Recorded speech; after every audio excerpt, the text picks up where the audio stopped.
वाट काढण्याचं काम गोपीनाथराव मुंडे साहेबांनी केलं. त्या घराला लय वारसा आहे. जो राज्यच कधी जिल्हा हादरू शकत नव्हता तो माणूस राज्य हादरायला लागला, राज्यात परिवर्तन करायला लागला. एक काळ असा उजाडला की दिल्लीवर सुद्धा कमांड बसली त्या माणसाची. त्या माणसाचा वारसा चालवताना आपण जर चिल्लर लोकांचा ऐकून मराठ्यांच्या लेकराच्या जातीवाद निर्माण करून आरक्षणाला विरोध करायचा आणि वारसाच विसरून जायचं, नुसतं वारसा जरी नुसतं जपलं तेवढं बी, तरी ती पिढी कवा संपू शकणार नाही. त्यांची पुढचे वारसे सुद्धा कधी संपणार नाहीत. पण आता दूषित विचार जर लोकांचे ऐकून घुसले तर वरून बघणारा वारशाला तरी काय बघणार. त्यांनी वारसा मात्र जपणं खूप गरजेचं आहे.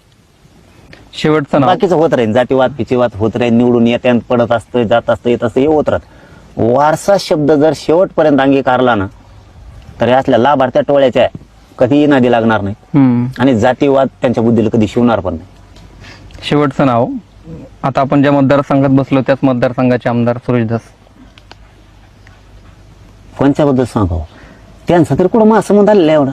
एकदा दोनदा आला त्या निवडणुकीच टायमाला पायऱ्या येऊन बसली होती तेव्हा ती त्या पायऱ्या ती एकदा आलेले व्हिडिओ त्यांचा फार व्हायरल झाला तिथे आले. ते बसलेच तसे रानतून अवथाणून आले म्हणे, रोमाला बांधला टकोऱ्याला आले. मला आम्हालाच ओळखायला नाही तर बाकी त्याला ओळखायचा प्रश्न नाही. म्हणलं कोण गेलो धाडा धाडा तिकडे. त्यांचा जास्त संपर्क नाही, परंतु दिसतंय त्याच्यानंतर वाटतं एखादा प्रकरण हातात घेतलं तर धसाच नेतो, धसाच नेणार माणूस नेतो. आपण अर्ध्यात गेल्यावर मागाही फिरवतो पण पुन्हा लागतो सुताला असं म्हणतो. आज तर मग आता काय असतं, सगळ्यालाच तासकडीला जात नसते. एखाद बार वळून माघारी आला तरी पुन्हा नेलं वडील पण वळलं होतं ते अर्ध्यातून तास माघारी.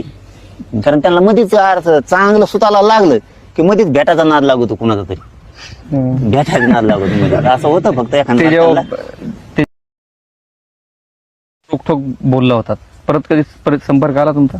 काय नाही अजिबात नाही. मला वाटतं ते याच्यावर आलते का आंदोलनात आले होते आझाद मैदानात. मला जास्त नव्हतं ते आंदोलनात लक्षात येत माणसं आलेले, पण आलते. असं पोरांनी सांगितलं की ते आलते. आहे काम चांगलं करतात, पण हे असं नको व्हायला. अर्ध्यातून वळायला नाही पाहिजे, नुकसान झालं तरी चालं. कारण त्यावेळेस बोलणं त्याचं कारण पण तसं होतं. कारण इतकी क्रूर हत्या झाली आणि ज्याच्या विरोधात तुम्ही स्टेटमेंट करायला लागलात त्याच माणसाला जाऊन भेटायला लागलात. म्हणजे इतकी क्रूर हत्या करायची. आणि Subscribe to my channel.